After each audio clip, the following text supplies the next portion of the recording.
وقل جاء الحق وزهق الباطل إن الباطل كان زهوقا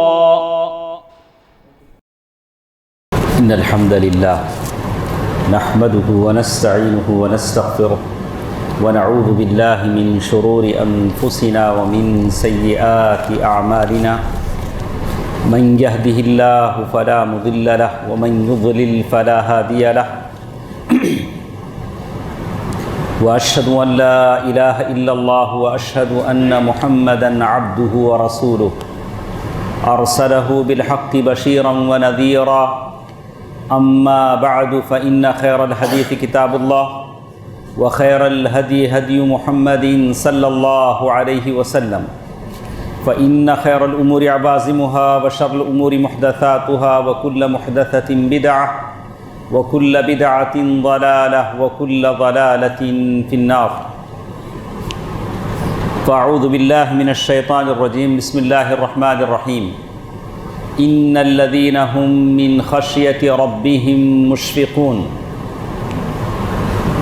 محترم حضرات، ماں اور بہنوں، چھوٹے بچوں، تمام تعریفیں اللہ سبحانہ و تعالیٰ کے لیے ہیں۔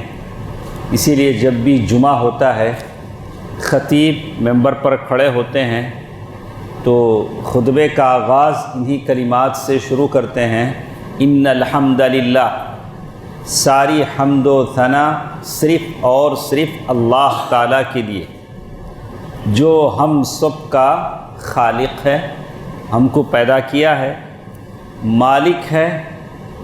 اللہ تبارک و تعالیٰ ہماری جانوں کا، ہماری ہر چیز کا مالک اللہ تعالیٰ ہے، اور اللہ تبارک و تعالیٰ ہے جو مدبر ہے، پلانر ہے، جو ہماری ساری کائنات کی تدبیر کرتا ہے۔ اللہ نے تدبیر کی آپ کی زندگی کے بارے میں، کائنات کے ہر ذرے کے بارے میں پلاننگ جو بھی کرتا ہے وہ اللہ سبحانہ و تعالیٰ کرتا ہے۔ اللہ خالق بھی ہے، مالک بھی ہے، پلانر مدبر بھی ہے، رازق بھی اللہ تعالیٰ ہے، جو آپ کو مجھے رزق دیتا ہے۔ وَفِي السَّمَاءِ رِزْقُكُمْ وَمَا تُوعَدُونَ، اللہ تعالیٰ نے سورہ ذاریات میں کہہ دیا ہے، سورۃ الذاریات میں، آسمان میں تمہارا رزق ہے، تمہارے رزق کے فیصلے آسمانوں میں ہوتے ہیں، تو کس کو کتنا ملے گا، کتنا پائے گا، اس کا فیصلہ آسمانوں میں ہوتا ہے۔ تو ساری تعریف اسی اللہ تعالیٰ کے لیے ہے جو اپنی ذات میں اکیلا ہے۔ اللہ تبارک و تعالیٰ اپنی ذات میں اکیلا ہے۔ ایسے نہیں ہیں کہ بہت سارے خدا ہیں جیسے کافر اور مشرک کہتے ہیں، ویسے ہم نہیں کہہ سکتے۔ جن کے پاس دولت دینے کی دیوی الگ ہے، بیمار بچے دینے کی دیوی الگ ہے، بہت ساری دیوی دیوتاؤں کی بوچھاڑ ہے، ہمارے پاس ایسا نہیں۔ ہمارے پاس تو مأوا و ملجا، جس کے در، جس کے آستانے پہ ہم سر جھکاتے ہیں، وہ صرف اللہ سبحانہ و تعالی ہے، جس سے ہم مانگتے ہیں، اور وہ اپنی ذات میں اکیلا ہے۔ اپنے ناموں میں، صفات میں اللہ تعالیٰ اکیلا ہے۔ اللہ تبارک و تعالیٰ کا جو نام ہے وہ ہم کسی کو نہیں دے سکتے، ہم کسی کو اللہ کہہ کر پکار نہیں سکتے، حی القیوم کہہ کر کسی کو پکار نہیں سکتے ہیں، صرف اللہ تعالیٰ ہے۔ ہاں، ہم عبد الرحمن کہہ سکتے ہیں، عبد الالہ کہہ سکتے ہیں، عبد اللہ کہہ سکتے ہیں، عبد الرحیم کہہ سکتے ہیں، لیکن کسی کو رحیم تو نہیں کہہ سکتے۔ تو رحیم صرف اللہ تعالیٰ ہے، اپنے ذات میں، اپنی صفات میں، اپنے افعال میں بھی اللہ تعالیٰ اکیلا ہے۔ اللہ تعالیٰ کی جو افعال ہیں، کسی کو رزق دینا، کسی کو شفا دینا، کسی کو بچے دینا، اس میں بھی اللہ تعالیٰ کی ذات اکیلی ہے۔ ہم ایسے نہیں کہہ سکتے جیسے صوفیہ خبر پرست کہتے ہیں کہ ہم یہاں بھی سجدہ کر لیں گے، وہاں بھی سجدہ کر لیں گے۔ میں نے کل فجر کے بعد ہماری گلی میں میں جا رہا تھا تو وہاں ایک جھنڈا ہے، تو میں ایک صاحب کو دیکھا، بڑی محنت سے ہرے کلر کا ڈبہ لائے ہیں، روئی سے وہ سیمنٹ کے اسے ہرا کلر کر رہے ہیں۔ اس کو نہیں معلوم ہے کہ اس لوہے کے کھمبے میں کیا رکھا ہے، جس کو وہ ہرا کلر ڈال رہے ہیں، اس کو نہیں معلوم۔ باپ داداؤں کو دیکھا، انا وجدنا آباءنا علی امہ وانا علی آثارہم مقتدون و مہتدون، کہا کہ جگہ جگہ اللہ تعالیٰ نے کہا کہ ہم نے اپنے باپ دادا کو ایسے ہی پایا اور ہم ایسے ہی کر رہے ہیں۔ ان کو نہیں پتہ کہ یہ آستانے، یہ چبوترے، یہ جھنڈے، یہ ہرے رنگ کے جھنڈے یہ کچھ فائدہ دے سکتے ہیں؟ ہرگز نہیں دے سکتے، ہرگز نہیں دے سکتے۔ آپ نے وہ مشہور حدیث سنا ہوگا ابو واقد اللیثی اور دوسرے صحابہ سے جو حدیث آئی ہے، آپ نے وہ حدیث سنا ہوگا، اللہ کے نبی صلی اللہ علیہ وسلم جنگ سے واپس جا رہے ہیں اور جاتے جاتے ایک جگہ جب پہنچے تو وہاں ایک درخت تھا جس کو لوگ ذات انواط کہتے تھے۔ وہ ایسا درخت تھا جہاں لوگ اپنے ہتھیار لگاتے تھے۔ آپ کو اس ملک میں رہتے ہوئے ہم کو شرک اور کفر کا پالیسی، شرک اور کفر کی باتیں سمجھنے میں دیر نہیں لگتی۔ ابھی عیدوں میں آپ دیکھیں گے کہ ساری چیزیں رکھ کے لوگ پوجا کرتے ہیں، ٹو ویلر کی بھی پوجا، سائیکل کی بھی پوجا، ہتھیار کی پوجا ہوتی ہے، ویپنز کی پوجا ہوتی ہے۔ تو بالکل اس زمانے میں وہ درخت تھا جس سے لوگ اپنے تلوار لٹکاتے تھے، بولتے کہ تلوار لٹکائیں گے تو تلوار میں پاور آ جائے گا۔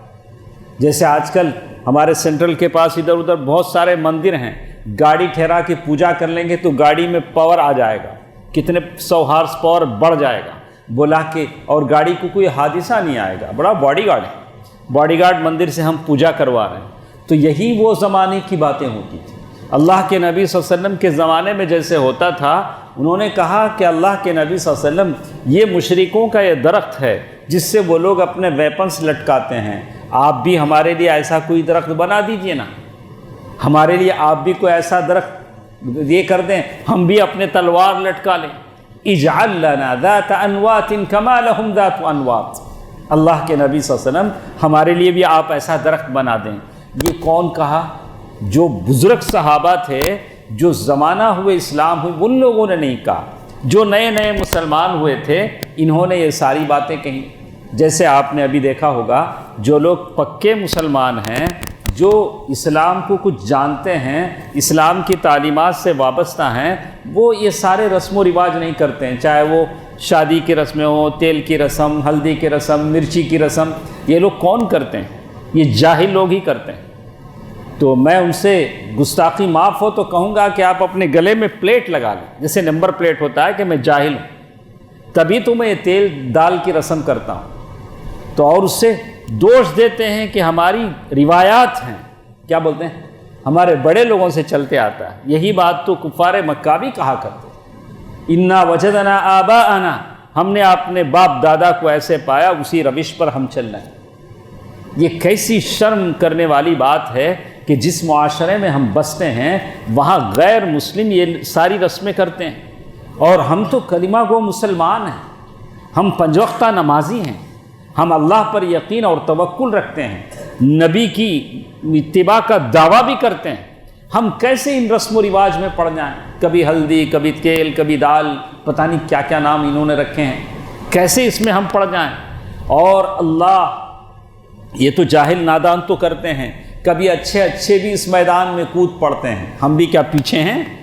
اور پوچھنے پر بولتے نہیں، عورتوں کی خواہش کرتے، عورتوں کی بہت ساری خواہشیں رہیں گی، ہر خواہش پورا کرتے کرتے دم نکل جائے گی تمہاری۔ کیوں ہر خواہش پوری نہیں کرتے ہو؟ دین کا جب بیڑا غرق ہوتا ہے تو تبھی عورت کی خواہش کا لحاظ ہوتا ہے، تبھی عورت کی خواہش کا احترام ہوتا ہے۔ تمہاری بیوی یہ بھی خواہش کرے گی کہ 100 نورس کا ہار بنا دو، 100 یعنی مطلب 1000 گرام کا ہار بنا دو، کچھ بنا دو گے؟ تب بولتے ہیں نہیں، حالتیں اچھی نہیں ہیں۔ لیکن جب دین کا معاملہ آتا ہے تو آدمی دین کا بیڑا جیسا بھی غرق ہو جائے، اس سے کوئی نقصان نہیں ہوتا ہے۔ بہرکیف اللہ کے نبی صلی اللہ علیہ وسلم سے ان لوگوں نے یہی کہا، اجعل لنا ذات انواط کما لهم ذات انواط۔ تو اللہ کے نبی صلی اللہ علیہ وسلم فرمایا، کیا کہا؟ اللہ اکبر، اللہ اکبر، کیسی باتیں تم کر رہے ہو؟ بالکل تم ویسے ہی مجھ سے پوچھ رہے ہو جیسے موسیٰ علیہ السلام کی قوم کے لوگوں نے موسیٰ علیہ السلام سے پوچھا تھا۔ جب انہوں نے دیکھا اللہ تعالیٰ نے ایک بڑے احسان کے بعد سمندر پار کروایا، سمندر میں ڈبونے سے بچایا، فرعون اور اس کے لشکر کو سمندر میں ڈبو دیا اور پوری نجات دے کر اس پار کر دیا، تو ان کو اللہ کا شکر ادا کرنا چاہیے تھا۔ ادھر آنے کے بعد انہوں نے کہا کہ دیکھو فرعون کے پاس، ان کے قوم کے پاس بچھڑے کی پوجا ہوتی تھی، آپ بھی ہمارے لیے کوئی سا معبود بنا دیں۔ تو معلوم یہ ہوتا ہے کہ آدمیوں کو احساس ہونا چاہیے، یہ احساس دلانے کی ذمہ داری صرف خطباء اور واعظین پر نہیں ہے، آپ میں سے ہر مسلمان پر ہے جو گلی کوچوں میں نکلتے ہیں۔ اگر کسی مشرک کو دیکھیں، کسی قبر پرست کو دیکھیں تو اچھے انداز میں منع کرنے کی، سمجھانے کی ذمہ داری آپ میں سے ہر شخص کو ہے، جس کو اللہ تعالیٰ نے رتی برابر علم بھی دیا۔ لیکن شرط ہے وَجَادِلْهُمْ بِالَّتِي هِيَ أَحْسَنُ، اچھے انداز میں، اچھے پیرائے میں آپ اسے سمجھانے کی کوشش کریں کہ یہ شرک ہے، ایسا نہیں کرنا چاہیے۔ درود و سلام ہو میرے اور آپ کے پیارے نبی محمد مصطفیٰ صلی اللہ علیہ وسلم پر، جنہوں نے ہمیں جنت حاصل کرنے کا راستہ بتایا۔ اللہ تعالیٰ نے توحید کو ہمارے دلوں میں اللہ کے نبی صلی اللہ علیہ وسلم کی تعلیمات کے ذریعے اتارا، اور پھر اللہ کی رحمتیں اور برکتیں ہوں صحابہ پر، تابعین پر، تبع تابعین پر۔ اللہ تعالیٰ نے ان کے بارے میں کہا فَإِنْ آمَنُوا بِمِثْلِ مَا آمَنْتُمْ بِهِ فَقَدِ اهْتَدَوْا، اگر تم ان کی طرح ایمان تم لاؤ گے، جو صحابہ، تابعین، تبع تابعین، یہ جو صحابہ ہیں ان کی طرح تم ایمان لاؤ گے، فَقَدِ اهْتَدَوْا، تم ہدایت پالو۔ تو صحابہ کرام وہ لوگ ہیں جن کے ذریعے ہم تک یہ دین پہنچا ہے۔ دوستو عزیزو، جمعہ کا خطبہ یہ بہت مختصر سا ہوتا ہے۔ میں نے قرآن مجید کی صرف ایک آیت آپ کے سامنے پڑھی ہے، إِنَّ الَّذِينَ هُم مِّن خَشْيَةِ رَبِّهِم مُشْفِقُونَ۔ میں نے آج کل آپ لوگ بھی نوٹ کرتے ہوں گے، جیسے کچھ ہماری حالتیں شب و روز کی حالتیں گزر رہی ہیں، شب و روز جیسے کچھ ہم گزار رہے ہیں، دو چیزیں میں نوٹ کرتا ہوں کہ ہماری زندگیوں میں بہت زیادہ ہیں۔ ایک، اللہ کا ڈر ہمارے دلوں سے نکلتا جا رہا ہے۔ دوسرا، ایک مایوسی، دنیا کے حالات دیکھ کر، اپنے حالات دیکھ کر اللہ تعالیٰ پر سے آدمی کا بھروسہ بھی اٹھتا جا رہا ہے، اللہ کا ڈر بھی نکلتا جا رہا ہے، اللہ کا بھروسہ بھی اٹھتا جا رہا ہے کہ اللہ تبارک و تعالیٰ ہم پر رحم کیوں نہیں کرتے ہیں، ہماری یہ حالت کیوں ہو رہی ہے۔ تو اس ضمن میں، اس آیت کی روشنی میں کچھ باتیں آپ سے میں بات کرنا چاہتا تھا۔ اس آیت میں اللہ تعالیٰ نے ایمان والوں کی ایک بہت بڑی صفت کا ذکر کیا، إِنَّ الَّذِينَ هُم مِّن خَشْيَةِ رَبِّهِم مُشْفِقُونَ۔ ایمان والے وہ لوگ ہیں جو اللہ تبارک و تعالیٰ سے ڈر رہے ہوتے ہیں، ہمیشہ اللہ تعالیٰ کا ڈر ان کے دلوں میں بیٹھا رہتا ہے۔ اور یہ ڈر کی وجہ سے کیا کرتے ہیں، زبانی دعویٰ نہیں کرتے، یہ ڈر کی جھلک ان کے اعمال میں، ان کے معاملات میں، ان کی زبان میں، ان کی سوچ میں، ان کے ہر قدم پر اللہ کا ڈر نظر آتا ہے۔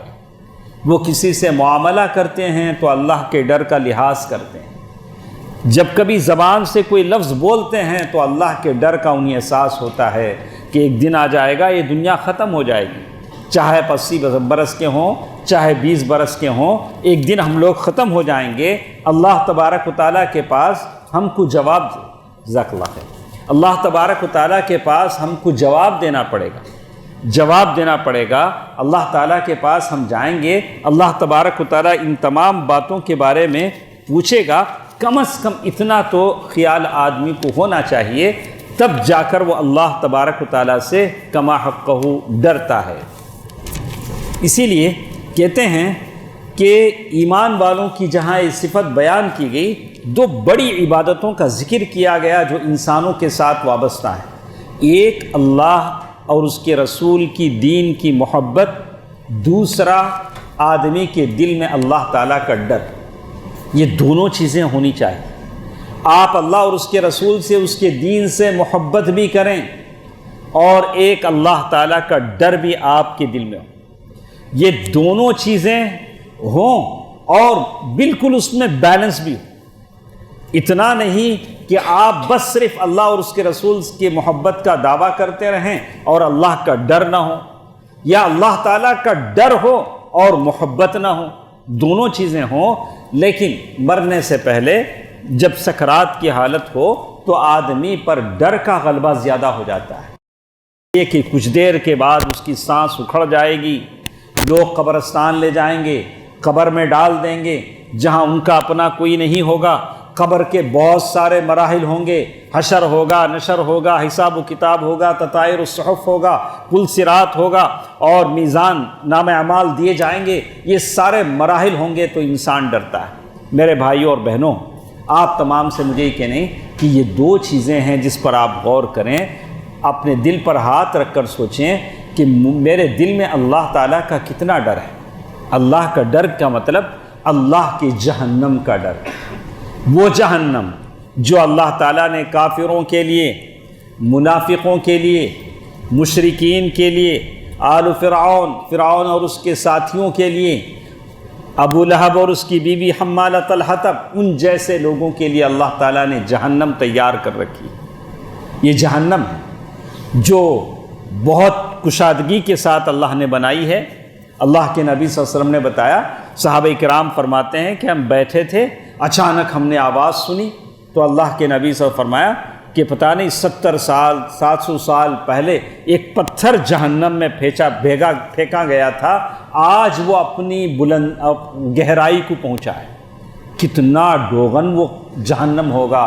اللہ تعالیٰ نے جس کے بارے میں کہا فی الدرک الاسفل من النار، اللہ تعالیٰ ایسے منافقوں کو جہنم کے تہخانے میں ڈالے گا، ایسی جہنم جس میں لوگ ڈالتے جائیں گے اور جہنم کہے گی حل من مزید، اور بھی کچھ لوگ ہیں، یہاں تک کہ اللہ تعالیٰ اس میں اپنا پیر رکھیں گے، جہنم کہے گی قط بس یہ جہنم ہے۔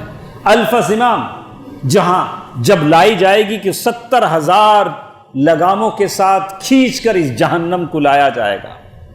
یہ جہنم ایسی ہوگی جو ہمارے جسموں کی ہڈیوں سے گوشت کو الگ کر دے۔ دوستو عزیزو، اللہ کا ڈر کا مطلب ہے کہ اس جہنم کا ڈر آپ کے اور میرے دل میں بھی ہو، آپ کے دل میں بھی ہو، اس جہنم کے خوف سے ہم کانپ جائیں۔ اور یاد رکھیں، اس بات کو یقیناً سمجھیں، یاد رکھیں، یہ کوئی کھیل اور مذاق نہیں ہے۔ اللہ تعالیٰ نے قرآن مجید میں کہا، سورۃ الطارق میں اللہ نے کہا کہ یہ کوئی مذاق کی باتیں نہیں، یہ تو قول فیصل ہے، اللہ تعالیٰ کی اٹل بات ہے۔ اللہ تبارک و تعالیٰ کی یہ جہنم ہے جو برے لوگوں کے لیے اللہ تعالیٰ نے تیار کر رکھی ہے۔ آپ کا فیصلہ ہے، آپ زندگی میں فیصلہ کریں، اللہ کا ڈر آپ کی دل میں ہو۔ اسی لیے اللہ کے نبی صلی اللہ علیہ وسلم نے جگہ جگہ فرما دیا، نبئ عبادی، اے نبی صلی اللہ علیہ وسلم میرے بندوں کو بتا دیجئے، انی انا الغفور الرحیم، میں بڑا بخشنے والا رحم کرنے والا ہوں، وان عذابی، اور میرا عذاب بڑا دردناک ہے، والعذاب العلیم، بڑا درد دینے والا عذاب ہے۔ میرے بھائیوں اور بہنوں، دنیا کی اس رونقوں میں، شان و شوکت میں ہم کو نظر آتا ہے کہ ساری باتیں بس ہم سنتے ہیں، سر دھنتے ہیں اور سمجھتے ہیں کیسے ہو جائے گا۔ بات ایسی نہیں ہے۔ اللہ کا ڈر ہمارے دل میں کیوں نہیں ہے معلوم ہے؟ اس لیے نہیں ہے کہ ہم جاہل ہیں، میں بھی جاہل ہوں، اتنا علم نہ میرے پاس ہے جتنا ہونا چاہیے، نہ آپ کے پاس۔ جتنا علم بڑھے گا اللہ سے ہم اتنا ڈریں گے۔ من کان اعرف باللہ اخوف من، اللہ کا علم آپ حاصل کریں گے، اللہ تعالیٰ کی کبریائی، اللہ تعالیٰ کی بڑائی، اللہ تعالیٰ کا علم، اللہ تبارک و تعالیٰ کی قدرت آپ سمجھیں گے تو اللہ سے زیادہ ڈریں گے۔ آپ کو معلوم ہے کہ اللہ نے بہت سارے فرشتے پیدا کیے، اللہ نے انسانوں کو مٹی سے پیدا کیا، وَخَلَقَ الْجَانَّ مِن مَّارِجٍ مِّن نَّارٍ، اللہ نے جنوں کو آگ سے، انگار سے پیدا کیا، وَخُلِقَتِ الْمَلَائِكَةُ مِن نُّورٍ، فرشتوں کو اللہ نے نور سے پیدا کیا۔ یہ فرشتے بہت زیادہ ہیں، اللہ تعالیٰ نے پیدا کیے ہیں۔ ان فرشتوں کے نام بھی ہیں، اللہ نے قرآن میں گنائے ہیں۔ اور ان فرشتوں کے اوصاف بھی ہیں، اللہ نے گنا دیے ہیں، بتا دیے ہیں کہ جبریل کے 600 پر ہیں، اور وہ فرشتہ جو اللہ کے عرش کو اٹھایا ہوا ہے اس کے لولکی سے کاندھے تک کتنا فاصلہ ہے، اللہ کے نبی نے بتا دیا۔ ان فرشتوں کو طاقت اللہ نے دی ہے، بستیوں کی بستیاں ایسے اٹھا کے اوپر لے جا کے پھینک دیتے ہیں، اور وہ فرشتے بہت زیادہ ہیں، فرشتوں کے نام ہیں، لیکن فرشتے ایسے ہیں وہ مکلف نہیں۔ مکلف کا مطلب ہے کہ یہ جنت یہ جہنم فرشتوں کے لیے نہیں بنائی گئی، فرشتوں کے لیے جہنم نہیں ہے، اس لیے کہ فرشتے کچھ غلطی کرتے ہی نہیں۔ غلطی کون کرتے ہیں؟ ہم انسان کرتے ہیں، ہم انسان کرتے ہیں، لیکن فرشتوں کے بارے میں آیا ہے کہ وہ اللہ کے خوف اور ڈر سے کانپ رہے ہوتے ہیں۔ کون؟ فرشتے۔ حالانکہ نہ فرشتوں کی اس سے کوئی تعلق ہے، نہ جہنم ان کے لیے ہے۔ جہنم جن کے لیے بنی ہیں وہ مست ہیں، ان کو کوئی کیئر نہیں، ہونے دو، جو ہوتا ہے بعد میں دیکھ لیں گے، جیسے بھی دیکھ لیں گے۔ میں بھی ایسے بولتا ہوں، آپ بھی ایسے ہی بولتے ہیں، عمر گزر رہی ہے، لیکن جن کے لیے جہنم نہیں بنی ہے، جو فرشتے ہیں، وہ اللہ تعالیٰ کے ڈر سے کانپ رہے ہیں۔ قرآن کہتا ہے جب اللہ تعالیٰ کی طرف سے ہوتی ہے، آواز آتی ہے تو ففزع، تو سارے فرشتے ایک دم بے ہوشی کی حالت میں آ جاتے ہیں۔ جو کچھ آسمانوں اور زمین میں فرشتے ہیں وہ بے ہوشی کی حالت میں آ جاتے ہیں۔ قالوا ماذا قال ربکم، اس کے بعد وہ کہتے ہیں کہ رب نے کیا بات کہی۔ بعد میں وہ جبریل امین سے سنتے ہیں۔ جب فرشتوں کی حالت ہوگی تو میرے بھائیوں ہماری کیسے حالت ہونا چاہیے، کیسے حالت ہماری ہونی چاہیے، اللہ تعالیٰ کا ڈر کیسے ہونا چاہیے۔ اسی لیے آپ نے دیکھا ہوگا کہ اللہ کے نبی صلی اللہ علیہ وسلم نے جبریل امین سے پوچھا تھا کیا بات ہے کہ جبریل کبھی مسکراتے نہیں ہیں، تو انہوں نے کیا کہا کہ جبریل امین نے کہا کہ جب سے اللہ تعالیٰ نے جہنم بنایا ہے ہم نے جیسے کہا کہ میکائیل کے بارے میں پوچھا کہ میکائیل کو کبھی ہم نے مسکراتے ہوئے نہیں دیکھا۔ اللہ کے نبی صلی اللہ علیہ وسلم نے پوچھا جبریل سے، تو جبریل علیہ السلام نے جواب دیا جب سے جہنم بنی ہے میکائیل کبھی مسکرا نہیں آئے، کبھی ان کے چہرے پر مسکراہٹ نہیں دیکھی گئی۔ دوستو عزیزو، یہ فرشتے ہیں۔ اللہ تعالیٰ نے جنت اور جہنم جو بنائی ہے یہ غیب ہے، یہ غیب ہے۔ غیب کی بعض باتیں اللہ تعالیٰ نے اللہ کے نبی کو بتلائیں۔ جہنم کا عذاب کبھی اللہ کے نبی کے خواب میں بتلایا گیا، اور اللہ کے نبی صلی اللہ علیہ وسلم نے فرمایا میں جو جانتا ہوں اگر تم جان لو تو کیا ہوگا، لَضَحِكْتُمْ قَلِيلًا وَلَبَكَيْتُمْ كَثِيرًا، تمہاری زبانوں پر، تمہارے چہروں پر مسکراہٹ ختم ہو جائے گی اور تم رونے لگو گے اور اپنا گھر بار چھوڑ کر جنگلوں میں سنیاسی بن کر گھومو گے۔ اللہ کے نبی صلی اللہ علیہ وسلم فرمایا کہ تم جنگلوں میں نکل جاؤ گے۔ دوستو عزیزو، ماں اور بہنوں، جہنم کا ڈر، اللہ کا ڈر آدمی کے دل میں ہونا چاہیے۔ اتنا تو آدمی کے دل میں ضرور ہونا چاہیے، اور اللہ تعالیٰ کے ڈر سے آدمی گناہ کرنے سے رک جائے۔ آج جیسے کچھ ہم اپنے نوجوان بچوں کو دیکھتے ہیں، باہر کی دنیا، ہم لوگ مسجد میں بیٹھے ہیں، نہیں ابھی عید کا سماں ہے، باہر گلیوں میں دیکھتے ہیں اللہ اللہ الامان والحفیظ، ایسی بے پردگی، ایسا ننگا پن، عجیب، تو بہت عجیب لگتا ہے، بہت عجیب لگتا ہے۔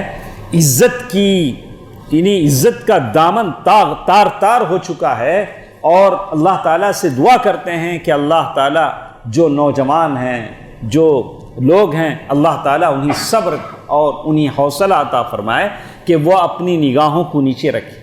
ہم باہر نکلتے ہیں تو کیسی عجیب عجیب چیزیں دنیا میں دیکھنے کو ملتی، اسی سے بچنے پر اللہ کا ثواب ہے، اسی سے اگر آپ بچ جاتے ہیں۔ چلیے باہر نکلنے کا چھوڑیے، آپ کی جیب میں، میرے جیب میں جو موبائل ہے، یہ کیا کم فتنہ ہے، یہ تنہائی میں ہم کو کیا کم عذاب میں مبتلا کرتا ہے۔ کیسی چیزیں اس میں ہم دیکھتے ہیں، کیسی کیسی چیزوں سے وابستہ پڑتا ہے۔ اللہ تعالیٰ نے سورۃ الملک میں ایک بات کہی، آپ نے پڑھا ہوگا، اللہ تبارک و تعالیٰ نے کہا ان الذین یخشون ربهم بالغیب لہم مغفرہ واجر کریم، جو لوگ غیب میں اللہ تعالیٰ سے ڈرتے ہیں، اللہ تعالیٰ سے غیب میں ڈرتے ہیں، لہم مغفرہ، اللہ ان کے گناہوں کو بخش دیں گے، واجر، اللہ تعالیٰ ان کو بہت بڑا اجر دیں گے، بہت بڑا اجر دیں گے۔ دوستو عزیزو، آج کے زمانے میں جو سب سے بڑی چیز ہے وہ یہ ہے کہ آدمی اللہ کا ڈر اپنے دل میں پیدا کرے۔ جب اللہ کا ڈر اپنے دل میں پیدا ہوگا تو ہمارے معاملات بھی صحیح ہو جائیں گے، لوگوں کو ہم دھوکہ نہیں دیں گے، اللہ ہماری روزی روٹی میں برکت دے گا، ماں باپ کا احترام کریں گے، آدمی اپنی بیوی بچوں کے لیے محنت کرے گا، آدمی اپنی بیوی پر ظلم نہیں کرے گا، بچوں کا حق نہیں مارے گا، اپنے ماں باپ کا حق نہیں مارے گا۔ یہ ساری بیماریوں کا بس ایک ہی علاج ہے کہ اللہ کا ڈر ہمارے دل سے ختم ہو چکا ہے، اللہ کے سامنے حساب و کتاب دینے کا ڈر ختم ہو چکا ہے۔ اسی لیے کہیں بیوی شوہر پر قابض ہونا چاہتی ہے، غلبہ حاصل کرنا چاہتی ہے، کبھی شوہر بیوی پر غلبہ حاصل کرنا چاہتا ہے، کبھی بچے باغی بن جاتے ہیں، کبھی ماں باپ پر ظلم ہوتا ہے، کبھی ماں باپ اپنے کسی بچے کو محروم کرنا چاہتے ہیں۔ یہ سارے مسائل کا حل، اور اس سے بھی بڑھ کر اللہ تعالیٰ نے جو ذمہ داری ہمیں دی ہے، اس دین کی جو امانت ہمارے سینوں میں ہے، اس دین کی امانت کو دوسروں تک پہنچانے سے جو جی چراتے ہیں، اس کا بھی ایک سبب ہے کہ ہمیں احساس ہے کہ اللہ ہم سے نہیں پوچھے گا، ضرور پوچھے گا، ضرور اللہ تعالیٰ ہم سے پوچھے گا کہ آپ نے تبلیغ کیوں نہیں کی، دعویٰ کیوں نہیں کیا، غیر مسلموں تک دین کو کیوں نہیں پہنچایا، اس کا جواب بھی آپ کو دینا پڑے گا۔ دوستو عزیزو، اللہ کے نبی صلی اللہ علیہ وسلم فرمایا کہ اللہ تبارک و تعالیٰ وہ دو آنسو جو ایک عین بکت من خشیت اللہ، اگر کوئی اللہ کی یاد میں اللہ سے ڈر کر رویا ہو تو اللہ تعالیٰ ویسے آنکھ کو جہنم میں نہیں جلائیں گے۔ وعین تحرس، اور اسی طرح وہ آنکھ جو اللہ تبارک و تعالیٰ کے ملک کی حفاظت میں، اگر آدمی مسلمانوں کی حفاظت میں اگر آدمی جاگ کر گزارتا ہے تو اللہ تعالیٰ اس کو بھی جہنم میں نہیں جلائیں گے۔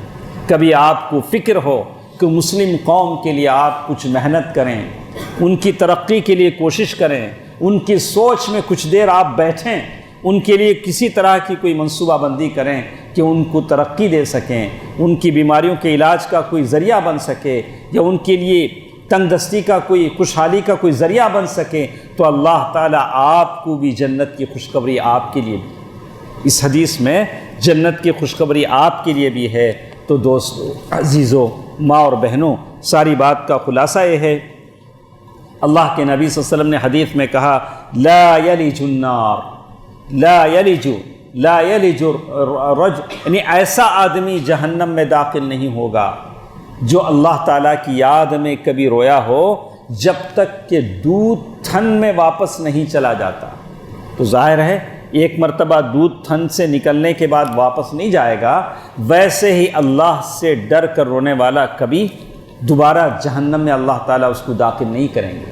تو دوستو عزیزو، ساری بات کا خلاصہ آپ سے مجھے یہ کہنا ہے، اس کے علاوہ بہت ساری حدیثیں آپ نے پڑھا ہوگا کہ اللہ تعالیٰ کل عرش کے سائے کے نیچے جن لوگوں کو جگہ دیں گے، اس میں سے وہ آدمی بھی ہوگا جس کو مالدار خاندان حسب و نسب والی عورت نے گناہ کی دعوت دی ہوگی، لیکن اس نوجوان نے کہا ہوگا انی اخاف اللہ، میں اللہ سے ڈرتا ہوں۔ دوستو عزیزو، یہ جواب ہر جگہ آپ کو دینا ہوگا، زندگی کے ہر موڑ پر آپ اس جواب کو نوٹ کر لیں، انی اخاف اللہ۔ کسی کو کاروبار میں دھوکہ دیتے ہوئے آپ کے دل و دماغ میں جواب ہو کہ میں اللہ سے ڈرتا ہوں، میں کسی کو دھوکہ نہیں دے سکتا، تو بہت سارے لوگ ہم سے کہتے ہیں کیا باتیں کرتے ہیں آپ، دیوانے باتاں۔ آج کے زمانے میں دھوکہ نہیں دیے تو کیسا ترقی کریں گے؟ دھوکہ دیے تبھی تو ترقی کرتے ہیں، تبھی ایک دکان سے دوسری دکان، ایک گھر سے دوسرا گھر ملتا ہے۔ یہ دینداری، اللہ والے، یہ سب باتیں آج کے زمانے میں چلتی ہیں، صحیح ہے کیا کہ اب سارے لوگ دھوکہ دے کر ہی کماتے ہیں؟ سارے صحابہ، حضرت عبد الرحمن ابن عوف، عثمان غنی، رضی اللہ عنہم اجمعین رضوان اللہ علیہم اجمعین، ساروں کی سیرتیں اگر آپ پڑھتے ہیں تو کہا کہ میں زمین سے مٹی بھی اٹھاتا تو اللہ مجھے سونا بنا دیتا۔ اللہ نے کیسی برکتیں دی۔ وَمَن يَتَّقِ اللَّهَ يَجْعَل لَّهُ مَخْرَجًا وَيَرْزُقْهُ مِنْ حَيْثُ لَا يَحْتَسِبُ، جو تقوی اختیار کرتا ہے اللہ تعالیٰ اس کے لیے راستے کھول دیتے ہیں۔ دوستو، عزیزو، ماں اور بہنوں، تو اس حدیث میں یہی بتایا گیا کہ نوجوان خاص کر آج کی زندگیوں میں، آج کے حالات میں اپنے دین و ایمان کی حفاظت کریں، اللہ کا ڈر اپنے دل میں رکھیں، ہر جگہ، ہر پل، ہر قدم اللہ تعالیٰ کا اللہ تعالیٰ کا خوف اپنے دل میں رکھیں اور سوچیں کہ میں اللہ تعالیٰ سے ڈرتا ہوں، میں زبان سے گالی نہیں نکال سکتا، کسی سے لڑ بھڑ نہیں سکتا، کسی کو کسی معاملات میں دھوکہ نہیں دے سکتا، کسی کو بیجا ظلم نہیں کر سکتا، کسی کی غیبت نہیں کر سکتا، اس لیے کہ میں اللہ سے ڈرتا ہوں، کل حشر میں مجھے اس کا جواب دینا ہے۔ دوستو، عزیزو، آخر میں ایک بات کی طرف مجھے توجہ دلانی تھی، وہ یہ کہ میں نے قرآن مجید کی آیت پڑھی، گزشتہ جمعہ بھی میں نے اس پر لوگوں کو توجہ دلایا کہ جتنے ہم لوگ بیٹھے ہیں سب اس بات کی خواہش رکھتے ہیں کہ ہم سب کو ایک اچھی زندگی ملے، اچھی زندگی ملے۔ اچھی زندگی کیا ہوتی ہے؟ دنیا بھی سنور جائے، آخرت میں جنت بھی مل جائے۔ ہم لوگ کتنے سال سے اچھی زندگی ڈھونڈ رہے ہیں، ڈھونڈتے ڈھونڈتے ہم بوڑھے ہو گئے، نہیں 50 پار کر لیے، ابھی بھی اچھی زندگی ڈھونڈ رہے ہیں۔ تو کسی کو ملی، کسی کو نہیں ملی، اور جسے ملی وہ بھی پریشان، جسے نہیں ملی وہ بھی پریشان۔ خیر، وہ اچھی زندگی کیا ہوتی ہے؟ قرآن میں ایک آیت میں اللہ تعالیٰ نے بیان کر دیا، من عامل صالحا من ذکر، جو بھی آدمی نیک عمل کرے گا، چاہے مرد ہو کہ وہ عورت ہو، وہ ایمان والا ہو، اس کا عمل اچھا ہو تو ہم اسے اچھی زندگی دے دیں گے۔ بس دو ہی چیزیں ہیں۔ اگر ہم پریشان ہیں، جتنے میرے ساتھ بیٹھے ہیں، جتنی مائیں اور بہنیں میری آواز سن رہے ہیں، اگر آپ کی زندگیوں میں کوئی پریشانی ہے، پریشانیوں کا ہونا یہ زندگی کا لازمہ ہے، پریشانیاں ضرور رہیں گی۔ اللہ تعالیٰ نے کہا کہ ہم نے انسان کو پریشانیوں میں پیدا کیا ہے۔ اللہ تعالیٰ یہ پریشانیاں آپ کے رفع درجات کے لیے بھی ہوتی ہیں، آپ کے خطاؤں کی معافی کے لیے بھی ہوتی ہیں۔ اللہ تعالیٰ بہتر ہے جو جانتا ہے۔ اللہ تعالیٰ کبھی کسی کو خوشی میں رکھتا ہے اور کبھی کسی کو اللہ مصیبتوں سے، بلاؤں سے دوچار کرتا ہے، اور اللہ تعالیٰ آپ کا صبر بھی دیکھتا ہے، اللہ تعالیٰ آپ کا بھروسہ بھی دیکھتا ہے۔ تو کہا کہ دو چیزیں آپ عمل کر لیں، اپنے ایمان کو پختہ کر لیں اور ساتھ ساتھ عمل صالح کا التزام کریں، نیک عمل کریں۔ آپ ذرا نوٹ کریں کہ صبح جب آپ کی آنکھ کھلتی ہے، رات اپنے بستر پر جانے تک آپ کے نیک اعمال کون کون سے ہیں؟ ایک پیپر لے کر لکھ لیں کہ آپ نیک اعمال کتنے کرتے ہیں، برے عمل کتنے ہیں۔ اللہ اپنی بات میں سچا ہے، ہم اپنے آپ کو دھوکہ دے رہے ہیں، اللہ تعالیٰ نے تو صاف کہہ دیا کہ آپ مومن ہیں تبھی تو مسجد میں آ کے بیٹھے ہیں، تو ایمان کا تو کوئی یہ نہیں۔ لیکن عمل صالح، جو نیک عمل کی بات اللہ نے کہی ہے، جس کے بغیر اچھی زندگی مجھے نہ ملے گی نہ آپ کو ملے گی، تو نیک عمل کتنے آپ کرتے ہیں، اور جو بھی ہم نیک عمل سمجھ کر کرتے ہیں ان میں کتنے اعمال نبی کی سنت سے میل کھاتے ہیں، نبی کی سنت کے مطابق چلتے ہیں۔ ہم نمازیں پڑھتے ہیں، کیا وہ نمازیں نبی کے بتائے ہوئے طریقے پر ہیں؟ ہمارے گھروں کی عورتیں نمازیں پڑھتی ہیں اور لوگوں نے بتا دیا کہ عورت کی نماز الگ، مرد کی نماز الگ، ایسا کہیں بھی نہیں ہے۔ جبریل آتے تھے، ایک مرتبہ نماز پڑھ کے بتایا، ایسا نہیں بتایا کہ اللہ کے نبی آپ ایسا پڑھیں گے، ام المومنین ختیجہ ایسا پڑھی، ایسا کوئی فرق نہیں بتایا، بس ایک ہی نماز بتائی، دونوں کی ایک ہی نماز، دونوں کے ہاتھ باندھنے کی جگہ ایک ہی ہے، سجدے کرنے کے طریقے ایک ہی ہیں۔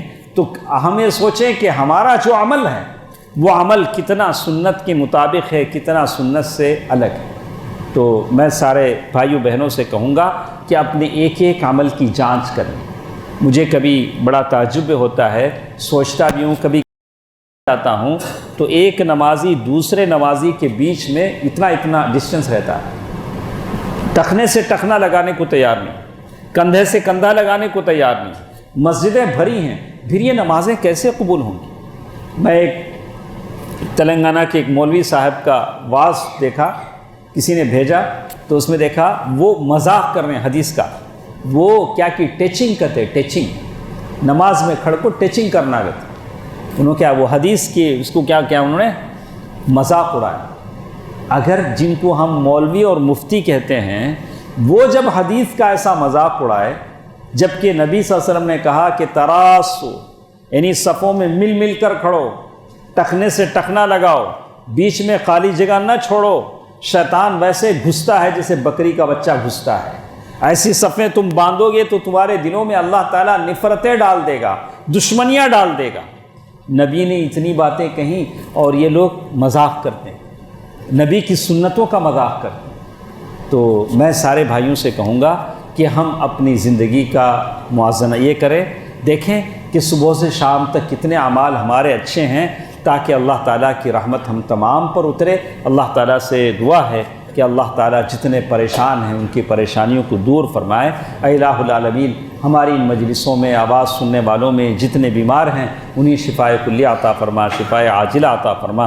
اے الہ العالمین، ہم سب کی دعاؤں کو شرف قبولیت بخش۔ اے الہ العالمین، عالم اسلام کے مسلمانوں پر رحم فرما۔ یا اللہ، عالم اسلام کے مسلمانوں پر رحم فرما۔ یا اللہ، عالم اسلام میں جہاں جہاں کلمہ گو موحد مسلمان جیلوں میں ہیں، سلاخوں میں بند ہیں، یا اللہ ان کی رہائی کے راستے کھول دے۔ یا اللہ انہیں ہمت، استقلال، صبر و حوصلہ عطا فرما۔ یا اللہ تمام مسلمانوں کو غلبہ عطا فرما۔